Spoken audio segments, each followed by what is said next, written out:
política. E o mês todo nós estamos aí falando sobre liderança.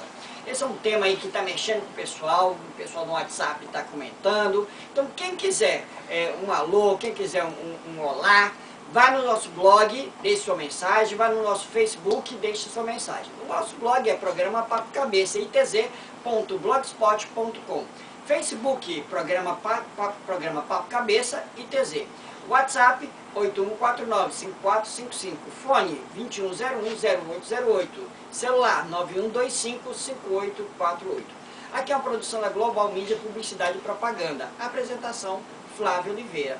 E aqui nós estamos aqui falando hoje sobre liderança política. Você que ligou seu rádio, são exatamente 11h08 e nós agora vamos falar sobre a evolução política pós-ditadura. Porque a gente sabe muito bem que já houve uma grande mudança, houve uma evolução da questão política. Mas antes da gente entrar nesse assunto, eu queria passar aí para o nosso produtor, José Carlos, que a partir desse domingo, nós temos últimas notícias, todo domingo vai ter a notícia Papo Cabeça, e o José Carlos tem aqui algumas notícias para a gente. José Carlos, está para você, por favor, fale. Olá, bom dia. Eu gostaria de saudar os presentes aqui, que são os nossos representantes e professores também, e todos os rádio-ouvintes. Eu vou apresentar algumas das principais notícias dos últimos dias da semana. Primeiro no mundo. Papa anuncia 19 cardeais, incluindo o brasileiro Dom Orani Tempesta. Fonte, IG. No Brasil, o Comitê do Mar tem primeira reunião a portas fechadas, após a crise nos presídios. Oposição vê inflação como ameaça à reeleição de Dilma. Presidente do PT pede doações à militância para ajudar Genuíno. Calor pode aumentar risco de formação de pedra nos rins. Duas mulheres são presas em Pedrinhas, levando celulares e drogas nas roupas.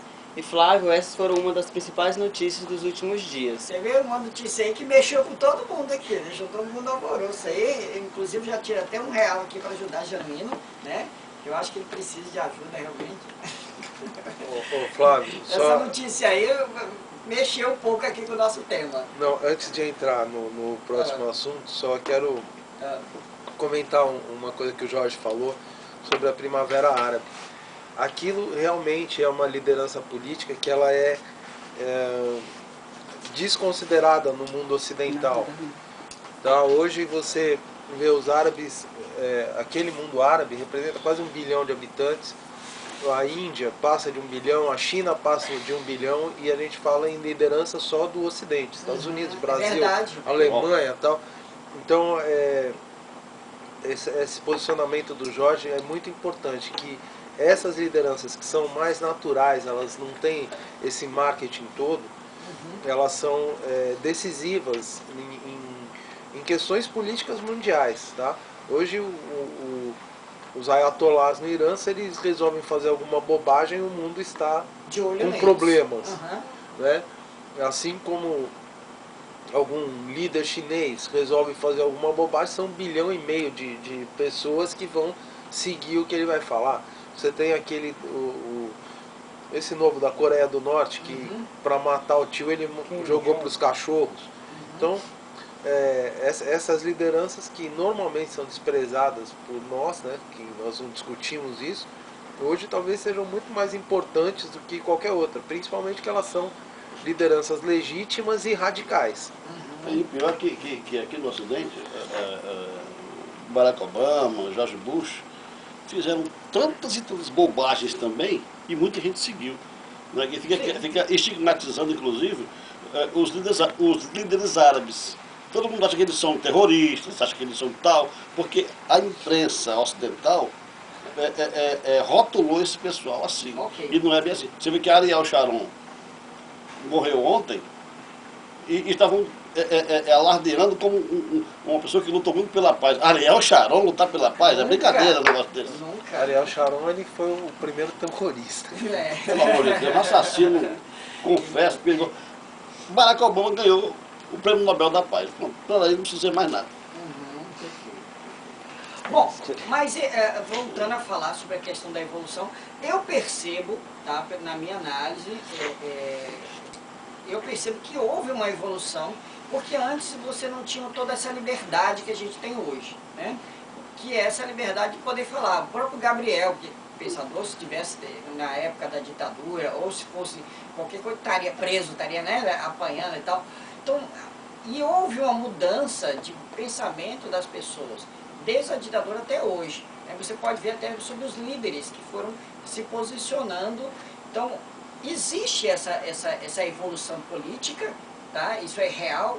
Você vê isso, Jorge? Começando do Jorge, depois o Esmeralda, o Marco Olha, a questão da ditadura, pra você ter ideia, houve uma ditadura militar. A ditadura não foi militar, ela foi econômica. Ok, Tá certo? interessante. Era a classe dominante, que os militares foram apenas os pitbulls da classe dominante. Essa que é a verdade. Ok. Né? Agora assim, vai lá, pega pessoal, pega ele pra mim, tal, segura, machuca, tal. Por quê? Porque esses comunistas precisam morrer, esses comunistas precisam não existir e tal. Cuidado, eles comem criancinha e por aí vai. Mas quem é que dizia isso? A elite que dizia isso. Mas você sabe uma coisa? E o Você povo comprava a ideia também. comprava, não compra ainda. Compra ainda a ideia. É incrível como isso é verdade. Não é? Isso aí os meios de comunicação auxiliaram demais. Folha de São Paulo, Rede Globo, não é? Muitos outros, a revista Veja, fizeram aquele meio de campo, né? Para amaciar a ditadura. A Folha de São Paulo falou até que era dita branda. Não era ditadura, dita branda, imagina. Coitado. Se a gente fosse perguntar a Manuel da Conceição se era dita branda, aí você vai ouvir o que era. Se você ouvisse o depoimento dele para a Comissão da Verdade, você ia ficar estarrecido aí do outro lado, né? Das atrocidades que fizeram com ele. Então, quer dizer, é dita branda. Então, a questão da ditadura, Flávio, é assim, onde é que está o poder? Como é que o poder se movimenta? Naquele tempo, a elite dominava e os militares eram os pitbulls, tá certo? Hoje, a elite continua dominando e a imprensa se tornou o seu pitbull. É incrível como isso é. Então a imprensa mudou. A grande mídia, não vou dizer a imprensa de um modo geral, Ok. a grande mídia está fazendo o meio de campo que os militares não faziam, né? Crucificando quem quiser, se ele quiser taxar você. Agora, Roberto Saad Mulo, que vai ser agora uma pessoa não grata. É só a imprensa começar a falar, acabou. Matou o quarto poder, né? o quarto poder, e olha lá, se não for o primeiro, hoje em dia, né? Primeiro. É o primeiro, né? Jorge, só deixa o Jorge continuar, porque o Jorge fala muito da ditadura de direita. Mas a ditadura mais sanguinária que teve foram as ditaduras de esquerda. Não, eu não vou dizer que seja mais sanguinária. Vamos dizer que seja tão sanguinária quanto. Qualquer ditadura é ruim. Okay. Não vou dizer que seja de esquerda, mas assim, uma ditadura, tanto faz da ala comunista como da ala capitalista, nenhuma serve para nada. Hoje, tem uma fala, não sei o autor, mas uma frase que é clássica. A melhor das ditaduras ainda é pior do que a pior das democracias. Perfeito. Para reflexão. Respondendo a tua pergunta, Flávio, vou bem me atentar ao teu questionamento com relação à evolução. Eu prefiro usar a palavra ruptura. Acredito que houve uma ruptura, principalmente no quesito participação. Hoje as pessoas escolhem os seus líderes, né? Hoje nós temos a prerrogativa de escolher, desde o vereador ao presidente da República. Se é mal escolhido ou não, isso aí é uma outra questão. Processo.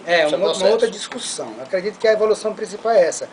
Você escolhe quem você quer que lhe represente. Se nós vivemos uma democracia de representatividade na esfera municipal, estadual e federal, eu acredito que a principal ruptura, o principal resultado dessa evolução do pós-ditadura é justamente A o democracia. povo poder se manifestar. Eu posso falar o que eu quiser, desde que eu responda pelos meus atos. Aí cabe a mim. Esse é o cenário Ok. que eu vejo que é de positivo nesse processo. E ainda veio a internet pesando nisso, né? Massificando e abrindo um canal gigantesco, quase que, vamos dizer assim, sem controle. Eu escutei o Marco falando no primeiro bloco,